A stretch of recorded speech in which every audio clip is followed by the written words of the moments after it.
Au début, il n'y avait pas de mots. Ni lumière ni obscurité. Même l'idée du vide n'existait pas.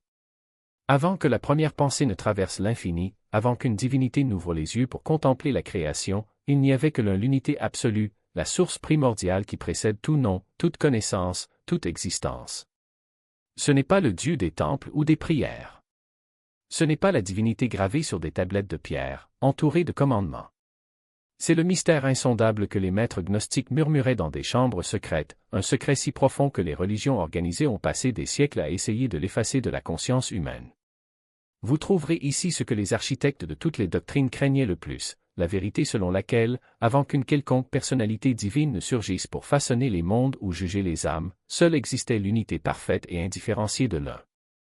Et au sein de cette unité, vous y étiez déjà.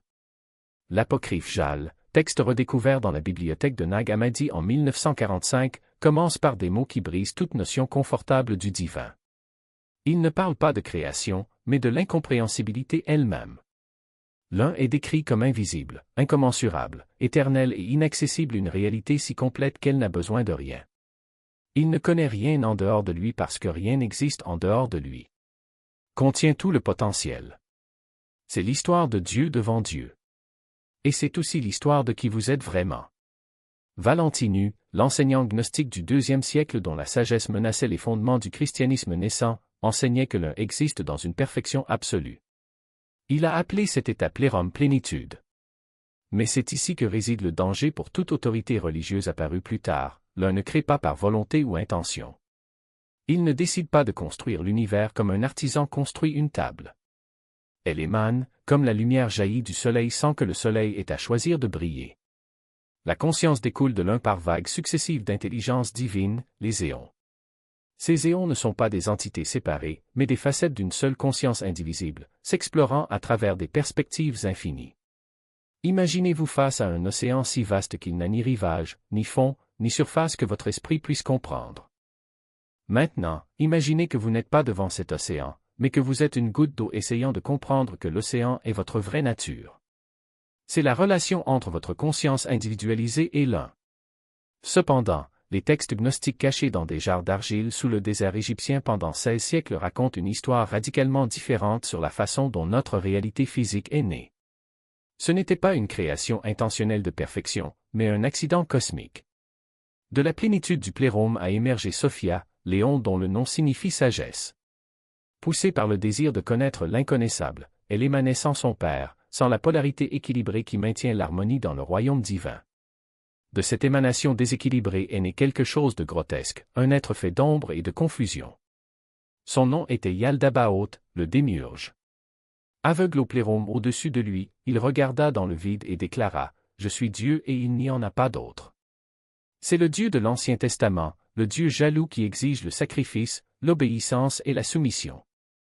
Selon les gnostiques, il n'est pas la véritable source, mais un archétype ignorant qui a piégé les étincelles de la lumière de l'un dans les corps matériels, créant ainsi ce que nous appelons la réalité physique. Pourquoi est-ce important pour vous? Parce que si ce récit est vrai, vous n'êtes pas la création d'un Dieu jaloux. Il n'est pas pécheur par nature. Vous êtes un fragment de l'un lui-même, piégé dans une simulation, oubliant temporairement votre nature infinie alors que vous jouez dans le théâtre du temps et de l'espace. Les premiers dirigeants de l'Église ont compris les implications révolutionnaires de cet enseignement. Ils ont immédiatement pris conscience du danger. Si chaque être humain porte en lui une étincelle de l'un, aucun intermédiaire n'est nécessaire. Aucun prêtre ne peut s'interposer entre vous et la source. Aucune institution ne contrôle votre accès au divin. Aucun dogme ne limite ce que vous pouvez découvrir dans les profondeurs silencieuses de votre propre conscience. Si vous êtes déjà divin, l'Église n'a rien à vous offrir. Par conséquent, en 325 après J.C., lors du concile de Nicée, l'empereur Constantin et les évêques assemblés éliminèrent systématiquement tous les textes gnostiques du canon. C'est ainsi que le nom de l'un a été effacé de la théologie chrétienne, remplacé par un Dieu personnel qui agit comme un roi humain, un souverain qui exige hommage, loyauté et culte. Augustin, le théologien du IVe siècle dont les idées sont devenues des piliers du christianisme occidental, a explicitement rejeté la compréhension gnostique de l'étincelle divine au sein de l'humanité. Il a soutenu que la nature humaine est totalement dépravée, corrompu par le péché originel et incapable de s'approcher de Dieu sans la grâce médiatrice distribuée par les sacrements de l'Église. Ce n'était pas de la théologie. C'était de la politique. En transformant l'Église en l'unique dispensateur de la grâce divine, Augustin et d'autres dirigeants ecclésiastiques ont créé une structure de pouvoir qui dominera la conscience européenne pendant plus de 1000 ans. L'un devait être oublié. Le chemin direct, obscurci. L'enseignement radical selon lequel, au plus profond de votre essence, vous êtes la source elle-même devait être condamné comme hérésie et brûlé avec les corps de ceux qui osaient l'enseigner. Mais la vérité, comme l'eau, trouve toujours une fissure pour la traverser. Tout au long de l'histoire, des chercheurs solitaires ont brisé les voiles de la doctrine et touché directement la réalité de l'un. Les noms changent, mais la description de la réalité ultime reste étrangement constante. Maître Eckhart, mystique chrétien du XIVe siècle, a été accusé d'hérésie pour avoir enseigné que « l'œil avec lequel je vois Dieu est le même œil avec lequel Dieu me voit ». Il s'agissait d'une compréhension gnostique qui avait refait surface des siècles après que les textes auraient été détruits. Eckhart parlait du « fond de l'âme », un lieu plus profond que l'âme elle-même, où le moi individuel disparaît dans l'unité indifférenciée du divin. Il écrit que la forme suprême de la prière est de se taire dans la pure essence de Dieu, qui n'est ni acte ni image, mais celui intemporel en qui toutes les actions s'accomplissent et toutes les images se forment. De l'autre côté du monde, dans la tradition mystique juive de la Kabbale, cette même réalité apparaît sous le nom d'Ein Sof l'infini, le néant qui précède la première émanation de la lumière divine. Ein Sof est décrit comme quelque chose qui dépasse tellement toutes les catégories que même dire qu'il existe serait le limiter. Or, de cette transcendance absolue émerge tout ce qui est, était ou sera. Les premiers kabbalistes comprenaient ce que les gnostiques savaient déjà, la création n'est pas un acte de volonté d'un Dieu personnel, mais un déploiement de la nature de l'un lui-même. Pour avoir renoncé à ses responsabilités, mais justement pour s'y plonger avec une conscience transformée. Le moine bouddhiste Thich Nhat Hanh appelait cela « faire la vaisselle pour le plaisir de faire la vaisselle », non pas comme un moyen pour parvenir à une fin, mais comme une pure expression du moment présent. Lorsque vous quittez le monde pour sortir de l'unité, chaque action devient un acte sacré, non pas parce qu'elle suit un rituel extérieur, mais parce qu'elle émerge du calme intérieur. Les gnostiques enseignaient que le monde matériel n'est pas une illusion à rejeter, mais une scène sur laquelle se joue le drame de la séparation et du retour. La matière n'est pas mauvaise, c'est le véhicule à travers lequel la conscience fait l'expérience de la dualité et la transcende ensuite. Le corps n'est pas une prison, mais un instrument d'apprentissage. La douleur n'est pas une punition, mais le signe que l'identification aux limités persiste. Et la souffrance n'est pas une malédiction, mais une invitation au souvenir. Mais il y a ici un danger. Beaucoup tombent dans le piège de spiritualiser leur fuite. Ils pensent que réaliser la monade signifie abandonner le monde, comme si l'illumination était un état d'extase permanent déconnecté de la réalité. Mais les véritables enseignants de Jésus à Bouddha, de Plotin à Ramana Maharshi n'ont pas enseigné cela. Ils enseignaient comment vivre dans le monde sans être du monde. Ne pas s'attacher aux formulaires, mais aussi ne pas les rejeter. Reconnaître que même le désir de s'échapper est une forme d'attachement. Le chemin n'est pas d'accumuler des connaissances, mais de déconstruire l'illusion. Il ne s'agit pas de rechercher des expériences mystiques, mais de réaliser que chaque expérience est déjà mystique lorsqu'elle est vue du bon endroit. La monade n'est pas quelque part très loin, c'est l'espace dans lequel toutes choses apparaissent. Vous n'avez pas besoin d'aller nulle part. Il faut juste arrêter de chercher. Et que se passe-t-il lorsque vous arrêtez? Lorsque la recherche s'arrête, ce qui reste est ce qui a toujours été là. Ce n'est pas un état particulier, mais l'absence d'obstacle. Ce n'est pas une réussite, mais la reconnaissance de ce qui n'a jamais été perdu. Les soufis appellent cela fana, la dissolution de l'ego dans l'unité. Les hindous l'appellent moksha, liberté du cycle des naissances et des morts. Les gnostiques l'appelaient gnose, connaissance directe du divin. Mais attention, ce savoir n'est pas intellectuel. Ce n'est pas quelque chose qui peut être décrit avec des mots, car les mots font partie du monde des formes.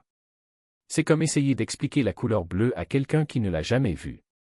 Vous pouvez montrer le ciel, décrire sa teinte, mais l'expérience elle-même n'est pas transférable.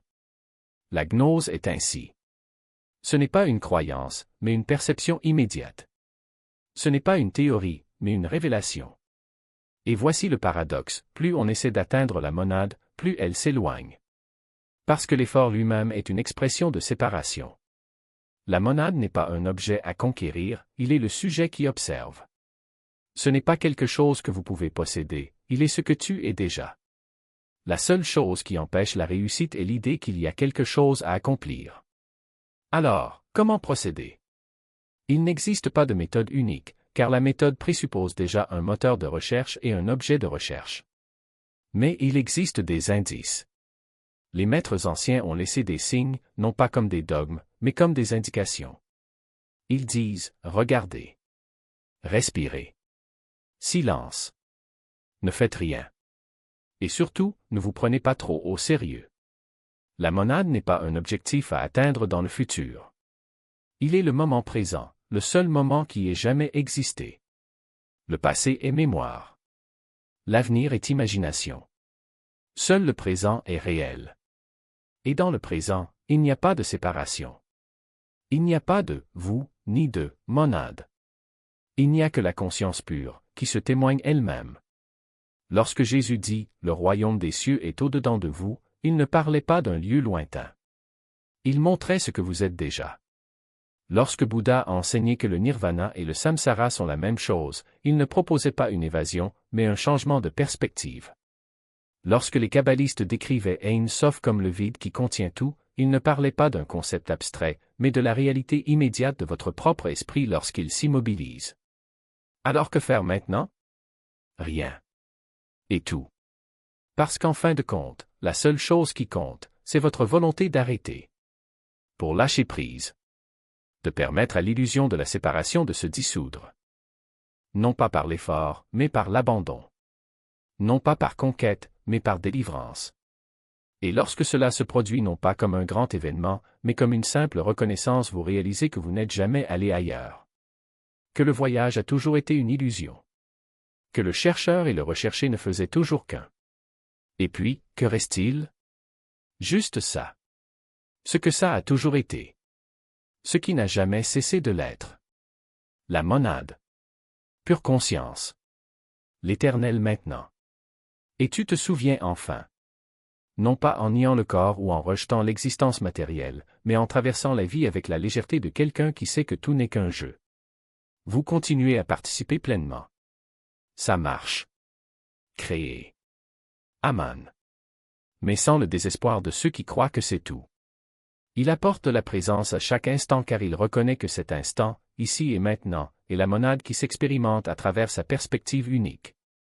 Il n'y a pas d'autre endroit où être. Plus rien à réaliser. Le chemin sans chemin mène à l'endroit où vous avez toujours été. Le grand secret est qu'il n'y a pas de voyage. Comment pourrait-il y avoir un voyage de monade en monade? Comment pourrais-je atteindre ce que je n'ai jamais quitté? Toute la quête spirituelle, avec ses niveaux et ses étapes, ses gourous et ses techniques, est, en fin de compte, un jeu auquel la monade joue avec elle-même. Une blague cosmique. Vous l'êtes déjà. À l'heure actuelle, alors que vous écoutez ces paroles, la conscience qui écoute n'est pas séparée de la source de toute conscience. Le chercheur est le recherché. L'observateur est l'observé. Qui demande « Comment puis-je entrer dans la monade ?» Il est déjà la monade, faisant juste semblant, temporairement, d'être quelque chose de séparé, jouant à cache-cache avec lui-même. Mais cette reconnaissance n'engendre pas de complaisance. Oui, vous êtes la monade, mais c'est la monade qui a oublié. Les pratiques comptent. L'engagement envers l'éveil compte. La discipline quotidienne de la méditation et de l'introspection est le moyen par lequel l'amnésie est guérie. Asseyez-vous en silence tous les jours. Remettez en question chaque pensée qui prétend vous définir.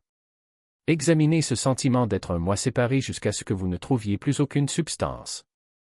L'Église pouvait brûler les livres, mais elle ne pouvait pas brûler la vérité. L'Inquisition pourrait torturer le corps, mais elle ne toucherait pas la monade. Chaque tentative visant à supprimer ce savoir n'a fait que prouver sa puissance. Et maintenant, en ce moment, la sagesse ancienne vous trouve non pas par hasard, mais par la reconnaissance qui attire les semblables. Vous entendez cela parce que la monade s'appelle chez elle. Cette prise de conscience n'est que le début. La monade est vaste et il reste de nombreux voiles qu'il nous reste à lever ensemble. Si ce message résonne avec l'étincelle qui sommeille en vous, ne laissez pas ce sentiment s'estomper. L'étincelle doit être alimentée. Nous rassemblons les étincelles dispersées une à une, et nous avons besoin de vous dans cette formation. Si vous avez trouvé de la valeur dans ce souvenir, partagez-le. Cela signale que le temps de silence est terminé, aidant cette vérité à atteindre d'autres étincelles qui dorment encore. Nous nous retrouverons au Plérôme. Arrêtez de chercher et voyez.